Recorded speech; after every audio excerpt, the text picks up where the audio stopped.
In today's session, we will be talking about statistics. Then, what exactly do we mean by statistics? Statistics is nothing but a study of data collected to come to a conclusion. Now, what is data? Data is nothing but the information that is collected.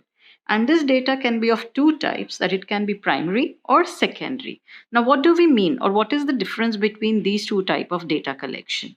Primary data is the one which is collected by the person, that is at the given time, that time it is collected. For example, the students going in every class and collecting the attendance of that day, or teachers going to the houses and finding out the number of students who are not attending the school.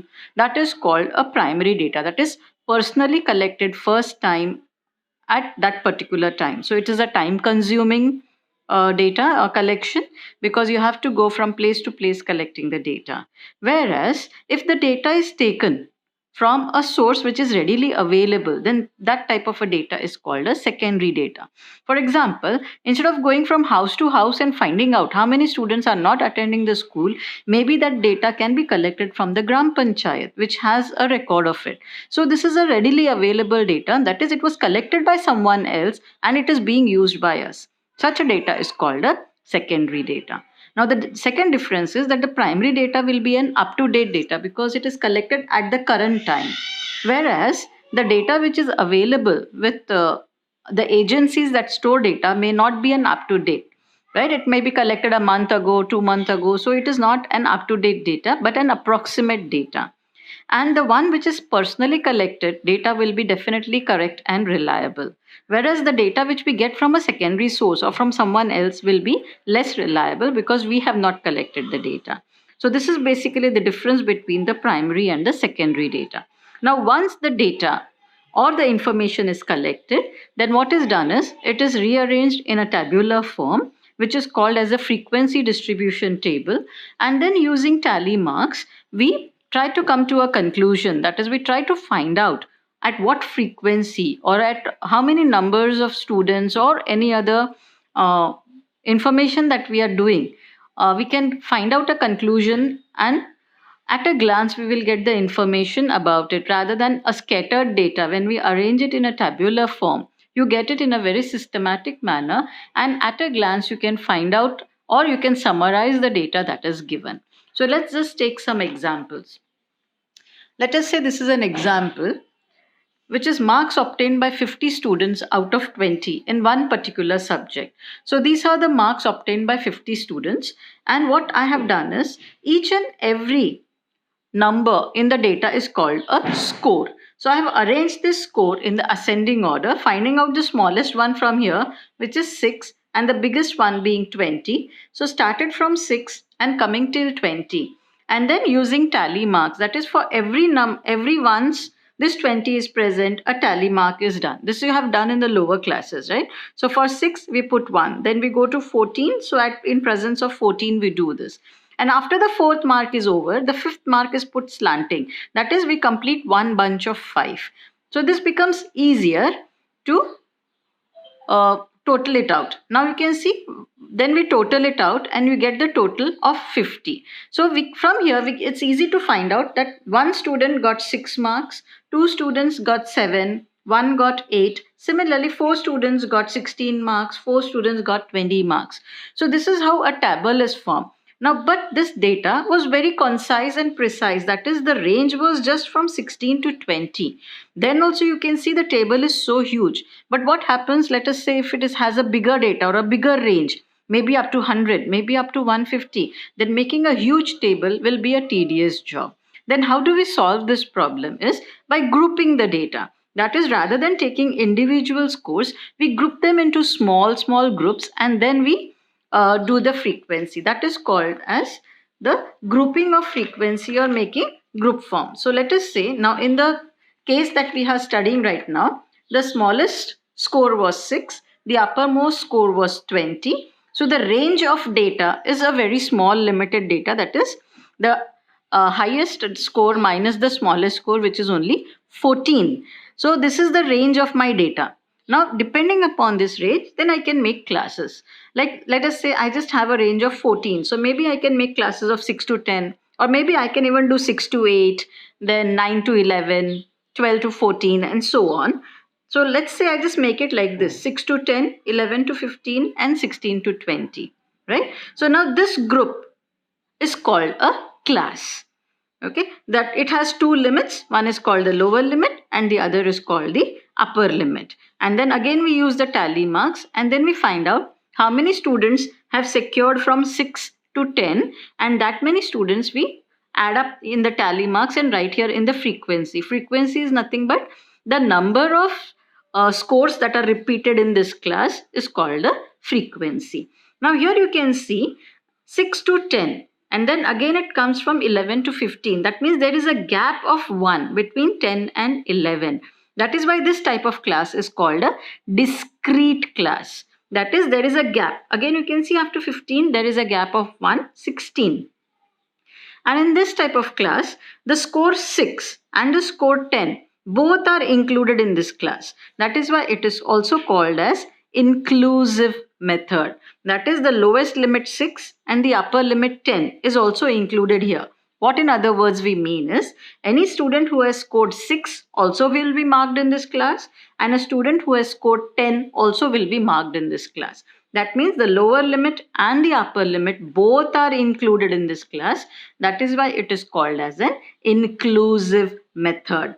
6 is the lower limit, 10 is the upper limit. Similarly here, 11 is the lower limit, 15 is the upper limit.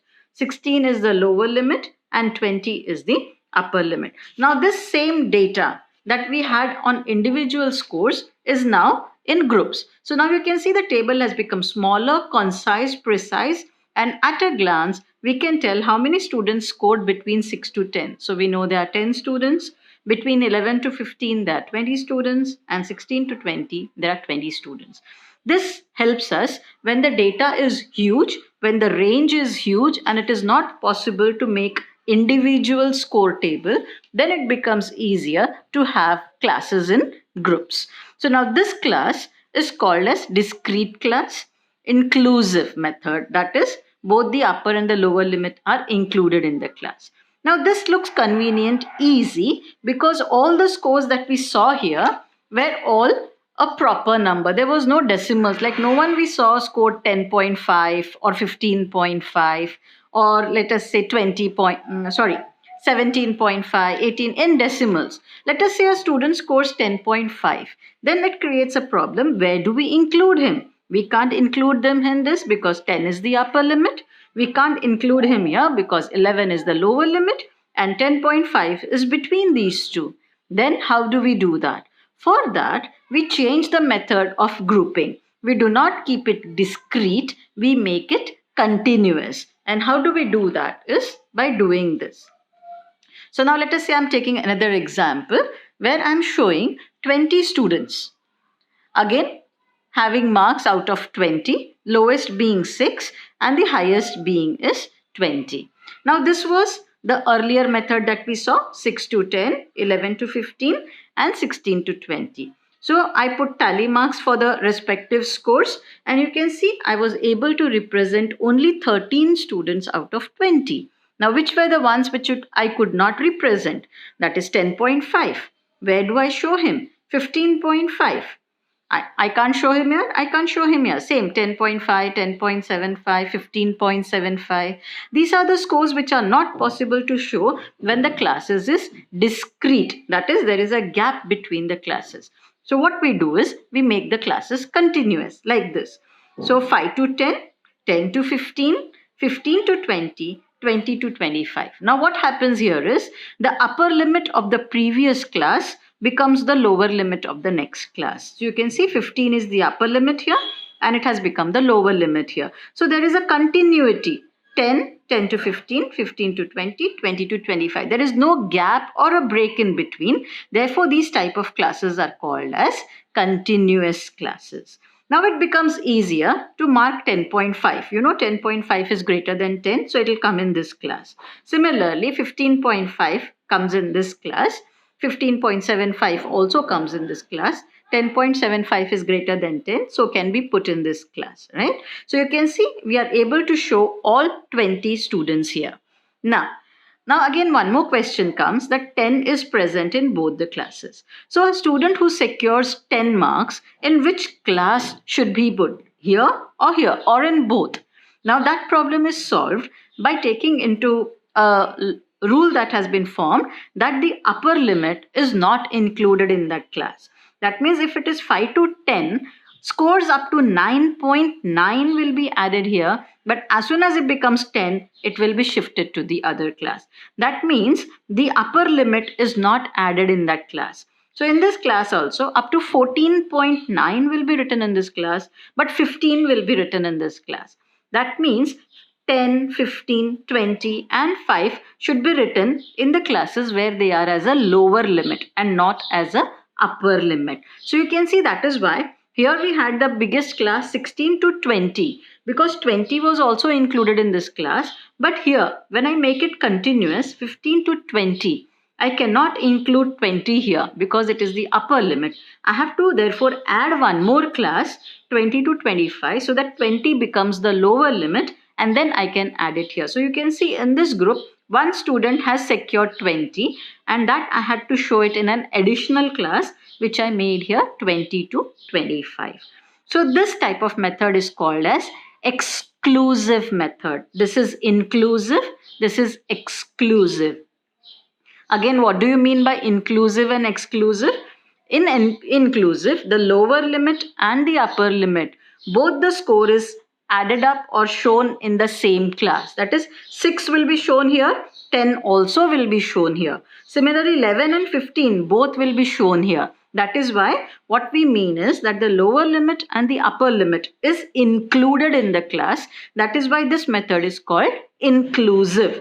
And why is it called discrete? Because there is a gap between the upper limit and the lower limit. So this method has two names. It is called discrete method and inclusive method. Whereas this one you can see there is continuity. That is why it is called as a continuous method. And why exclusive? Because the upper limit is excluded here. It is not shown in this group, but it is shown in the next class. Right? Next word that we come to know is class width.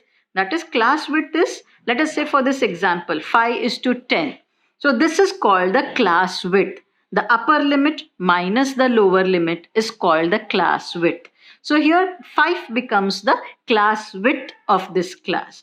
Then what is class mark? Class mark is nothing but the midpoint of the class. That is the lower limit plus upper limit divided by 2. So in this case, you can see 5 plus 10 divided by 2, which is nothing but 7.5. So 7.5 becomes the midpoint of this class. Similarly, or in other words, class mark. Now, if I have to find the class mark of this class, then it will be 10 plus 15 upon 2. That is 25 upon 2, which is nothing but 12.5. Right? Let's just revise very quickly what we have done. First of all, what is data? What are the different sources, primary and secondary? And then how we make a tabular form so that we can see the data rather than just going through the random scattered data. This makes it easily understandable. But if the data range is more, such type of tables become difficult to make. So what we do is we group them into small groups, and those groups are called classes. The smaller number is called the lower limit. The upper number is called the upper limit. There are two different types of classes: inclusive, exclusive, discrete, continuous. Right? Discrete because there is a gap, continuous because there is no gap. Inclusive because both the lower and the upper limits are included in the same class. Exclusive because the upper limit is not included in that class, but it is included in the next class where it is in the as a